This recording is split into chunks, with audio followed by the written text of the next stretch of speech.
নমস্কার বন্ধুরা, আপনারা দেখছেন পারফেক্ট পলিটিক্স, সাদা বাংলায় রাজনীতির কথা। বন্ধুরা, শেষ পর্যন্ত কি তাহলে ভাইপো মানে অভিষেক ব্যানার্জি শুভেন্দু অধিকারীর সামনে নতজানু হলেন?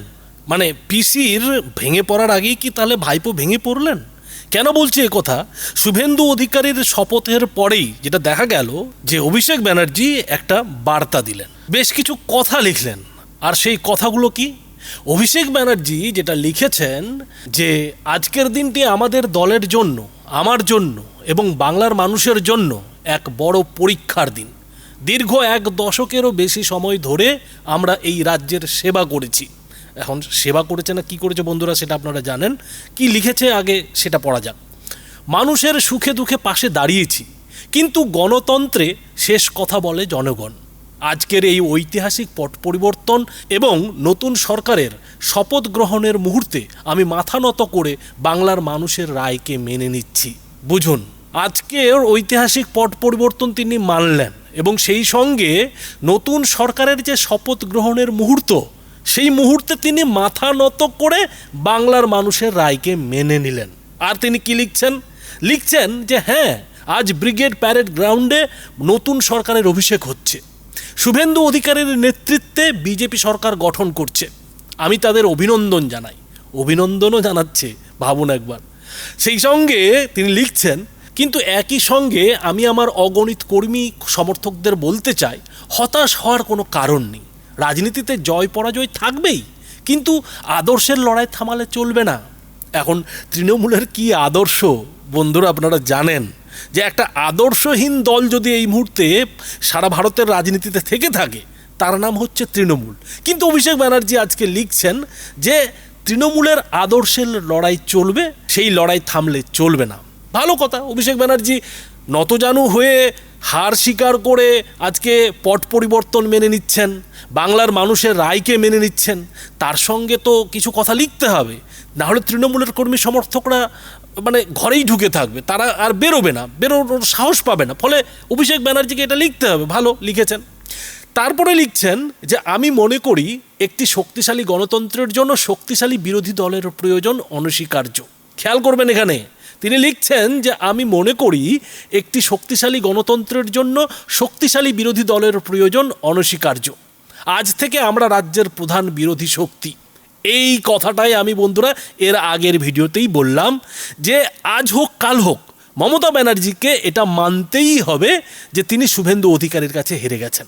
তৃণমূল যে বিজেপির কাছে হেরে গেছে, মমতা বন্দ্যোপাধ্যায়কে মানতেই হবে। তা তিনি যতই পদত্যাগ করুন বা না করুন, নিজে থেকে যতই তিনি নিজেকে মুখ্যমন্ত্রী বলে মনে করুন, তিনি নিজেকে যতই প্রাক্তন মুখ্যমন্ত্রী বলে না মনে করুন, কিন্তু তাকে এই হার স্বীকার করতেই হবে। তা না হলে যে কজন তৃণমূল বিধায়ক জিতেছেন তারা বিধানসভায় বসবেন কি করে, বিরোধী দল হবে কি করে? তো এই যে একটা সমস্যা ছিল, একটা কোশ্চেন ছিল, প্রশ্নচিহ্ন ছিল, সেই প্রশ্নচিহ্নটাকে কিন্তু অভিষেক ব্যানার্জি শেষ পর্যন্ত মিটিয়ে দিলেন, সমাধান করে দিলেন, স্বীকার করে নিলেন যে আজ থেকে আমরা রাজ্যের প্রধান বিরোধী শক্তি। অর্থাৎ তৃণমূল যে এবার বিরোধী দল, সেটা কিন্তু অভিষেক ব্যানার্জি স্বীকার করে নিলেন। আর কি বলছেন? লিখছেন যে আমাদের দায়িত্ব এখন আরও বেড়ে গেল। ভাবুন একবার, অভিষেক ব্যানার্জি লিখছেন যে আমাদের দায়িত্ব এখন আরও বেড়ে গেল। সরকার যদি জনবিরোধী কোনো সিদ্ধান্ত নেয়, যদি বাংলার সংস্কৃতি বা ঐতিহ্যের ওপর আঘাত আসে, তবে আমি কথা দিচ্ছি রাজপথ থেকে বিধানসভা সর্বত্র আমি এবং আমার দল সাধারণ মানুষের অতন্দ্র প্রহরী হিসেবে লড়াই করবে। এখন অভিষেক ব্যানার্জির এই বক্তব্যটা কি কোথাও মনে হচ্ছে না যে এটা মমতা বন্দ্যোপাধ্যায়ের বক্তব্য? কারণ বিধানসভায় অভিষেক ব্যানার্জি কি করবেন? যদিও মমতা বন্দ্যোপাধ্যায়ও বিধানসভায় হেরে গেছেন, তো অভিষেক ব্যানার্জি এমনভাবে কথাগুলো লিখছেন, মনে হচ্ছে যে পুরো দলটাই মানে পুরো তৃণমূলটাই এই অভিষেক ব্যানার্জি দখল করে নিয়েছেন। এবং অভিষেক ব্যানার্জি মমতা বন্দ্যোপাধ্যায়ের আগেই যখন নতজানু হয়ে বিরোধী দল হিসেবে তৃণমূলকে স্বীকার করে নিচ্ছেন, তাহলে বন্ধুরা বুঝতে হবে যে তৃণমূলের ভেতরে কিন্তু তলে তলে পট পরিবর্তন হয়ে গেছে। এই যে আজকে তৃণমূল বিরোধী দল হয়ে গেল, আজকে থেকে কিন্তু বলতে গেলে এই তৃণমূলের পুরো রাশ, বিরোধী দল তৃণমূলের পুরো রাশ অভিষেক ব্যানার্জি হাতে নিয়ে নিলেন। এইটা কিন্তু এই যে অভিষেক ব্যানার্জির বক্তব্য, এই বক্তব্যের মধ্যে পরিষ্কার ছত্রে ছত্রে বোঝা যাচ্ছে। অর্থাৎ মমতা বন্দ্যোপাধ্যায় কিন্তু কোথাও একেবারে ব্যাক সিটে চলে গেলেন। হতে পারে যে মমতা বন্দ্যোপাধ্যায় এরপরে নরেন্দ্র মোদীর বিরুদ্ধে লড়তে দিল্লিতে বেশি যাতায়াত করবেন, কিন্তু দলের যে কর্তৃত্ব নিয়ে তৃণমূলের মধ্যে প্রশ্ন উঠেছিল, সেই কর্তৃত্বটা কিন্তু অভিষেক ব্যানার্জি নিজের হাতে নিয়ে নিলেন। এবার যে নেতারা এই তৃণমূলের হারের পর অভিষেক ব্যানার্জিকে লাগাতার গালাগালি দিচ্ছেন, তাদের কি অবস্থা হবে বন্ধুরা সেটা বলতে পারবো না। হয়তো তাদেরকে পেদিয়ে বিজেপির ঘাড়ে দোষ চাপিয়ে দেওয়া হবে, কেননা এখন অভিষেক ব্যানার্জি মানেই তৃণমূল মানেই কিন্তু অভিষেক ব্যানার্জি, আর মমতা ব্যানার্জি কিন্তু এখন পেছনের সারিতে। অভিষেক ব্যানার্জি তার সঙ্গে এই যে ভোট প্রক্রিয়া, ভোটের গণনা, সমস্ত কিছু নিয়েও প্রশ্ন তুলেছেন, আর এগুলো নিয়ে প্রশ্ন তাকে তুলতেই হবে, কেননা হার তো তিনি স্বীকার করে নিলেন, কিন্তু হার স্বীকার করেও তো তাকে কিছু ব্যাখ্যা দিতে হবে। যে নাটকটা এর মধ্যে মমতা বন্দ্যোপাধ্যায় করে গেলেন, তার তো একটা ব্যাখ্যা, তার তো একটা বাহানা কিছু করতে হবে।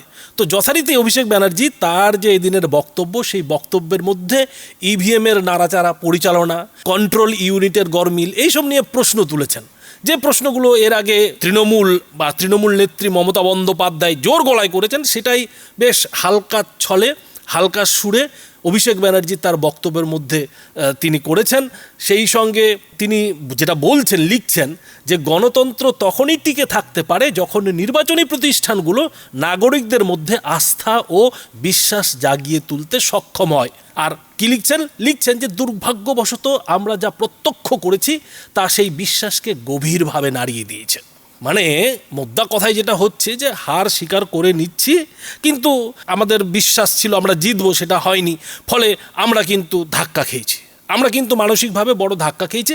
এইটাই অভিষেক ব্যানার্জি ভদ্র ভাষায় তার যে টুইট, সেই টুইটে কিন্তু লিখেছেন।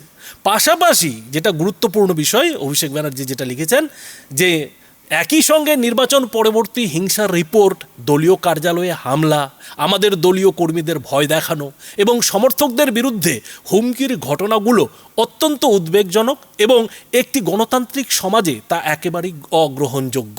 ভাবুন একবার, অভিষেক ব্যানার্জি ভোট প্রচারের শেষ মুহূর্তেও হুমকি, হুঁশিয়ারি, মানে যা তার পক্ষে সম্ভব সমস্তটাই করেছেন। এবং এই যে 15 বছরের তৃণমূলের রাজত্ব, সেই 15 বছরের তৃণমূলের রাজত্বের মধ্যে 10 বছর ধরে যা অভিষেক ব্যানার্জি করেছেন, সেটা কি গণতন্ত্র আদৌ ছিল, প্রশ্ন উঠছে। তো সেই যে সরকার যেটা তৃণমূল করে এসছে, সেই একই জিনিস এখন তো হচ্ছে না, বলতে গেলে কিছুই হচ্ছে না। যেটা হচ্ছে সেটা তৃণমূল করছে না বিজেপি করছে, সে নিয়েও প্রশ্ন আছে। কিন্তু অভিষেক ব্যানার্জি এখন গণতন্ত্রের দোহাই দিচ্ছেন। তিনি বলছেন যে গণতন্ত্রকে বাঁচিয়ে রাখতে হবে। তো অভিষেক ব্যানার্জির মুখে গণতন্ত্র এখন কথাটা আসছে, তিনি মুখ দিয়ে গণতন্ত্রের কথা বলছেন। এবং কেন বলছেন না, তৃণমূলের কর্মী সমর্থক দলীয় কার্যালয়ে হামলা হচ্ছে। এখন ঠেলায় পড়ে তো বিড়ালকে গাছে চড়তেই হবে। অভিষেক ব্যানার্জি যে হুমকি হুঁশিয়ারি দিয়েছিলেন, সেই হুমকি হুঁশিয়ারি আজকে যদি তৃণমূল ক্ষমতায় আসতো, সে গণতন্ত্রের মাটি মানুষ করে দিত। কিন্তু এখন বিজেপি তো উল্টো দিকে চলে এসছে, বিজেপি ক্ষমতায়, ফলে এখন তো গণতন্ত্রের দোহাই দিয়েই বাঁচতে হবে, তৃণমূলকে বাঁচাতে হবে। তো সেই কথাটাই কিন্তু অভিষেক ব্যানার্জি এই যে তার টুইট বার্তা, সেই টুইট বার্তায় লিখেছেন।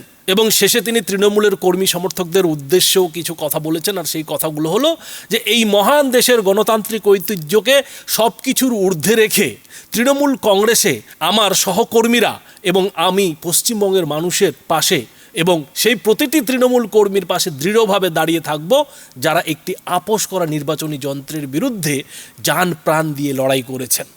আমরা দিল্লি এবং পশ্চিমবঙ্গ উভয় জায়গাতেই একটি শক্তিশালী, সোচ্চার এবং আপোষহীন বিরোধী দল হিসেবে আমাদের ভূমিকা পালন করে যাব।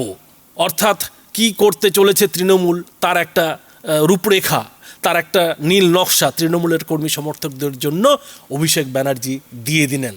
এবং শেষে তিনি মমতা বন্দ্যোপাধ্যায়ের নাম করে যেটা লিখছেন যে মমতা বন্দ্যোপাধ্যায়ের নির্দেশ এবং নেতৃত্বে গণতন্ত্র, সাংবিধানিক মূল্যবোধ এবং মানুষের অধিকার ও মর্যাদার জন্য আমাদের লড়াই ভয়হীনভাবে এবং কোনো আপোষ ছাড়াই চলবে। আমি প্রতিটি তৃণমূল সমর্থক ও কর্মীকে এই কঠিন সময়ে শক্ত এবং ঐক্যবদ্ধ থাকার আহ্বান জানাচ্ছি। যদি কেউ নির্বাচন পরবর্তী হিংসা, ভীতি প্রদর্শন বা হুমকির শিকার হন, তবে আমি তাদের অনুরোধ করছি আমার সঙ্গে যোগাযোগ করতে বা আমাকে সরাসরি মেসেজ করে বিস্তারিত জানাতে। আমাদের নিরাপত্তা নিশ্চিত করতে হবে এবং প্রতিটি উপলব্ধ আইনি ও গণতান্ত্রিক প্রতিকারের পথ অনুসরণ করতে আমি আমার সাধ্যমতো সব কিছু করব। সত্যের জয় নিশ্চিত করতে এবং বর্তমান উভয় সরকার যাতে পশ্চিমবঙ্গের মানুষের স্বার্থে প্রকৃত অর্থে কাজ করে তা নিশ্চিত করার এই লড়াইয়ে আমি প্রতিটি তৃণমূল কর্মী ও সমর্থকদের সঙ্গে কাঁধে কাঁধ মিলিয়ে দাঁড়াবো। জয় বাংলা, জয় হিন্দ। এই হচ্ছে অভিষেক ব্যানার্জির বার্তা এবং এই বার্তার শেষেও কিন্তু অভিষেক ব্যানার্জি যে এখন তৃণমূলের সব কিছু তিনি যে দায়িত্ব নিয়ে নিলেন সেটা কিন্তু পরিষ্কার করে দিলেন। এখন যেটা কথা হচ্ছে যে তাহলে মমতা বন্দ্যোপাধ্যায় করবেনটা কি?